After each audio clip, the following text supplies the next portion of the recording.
This car is Mercedes GLA200 and this video will guide you how to replace water pump.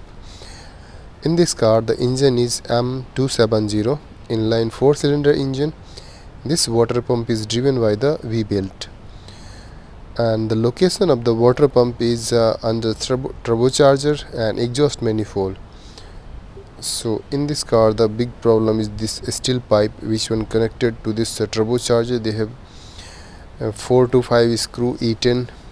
So without removing the screw you cannot move this hose and you cannot make it out of this one. One hose is also connected on the bottom side of the water pump. That's why just we have to remove this turbocharger exhaust manifold, and sometimes if you are new you have to remove also engine mount right side, because the hose are water pump is little bit difficult, but if you are remove this turbocharger and exhaust manifold, after that it's easy to remove this water pump. This is my old one water pump. While removing this one breakdown,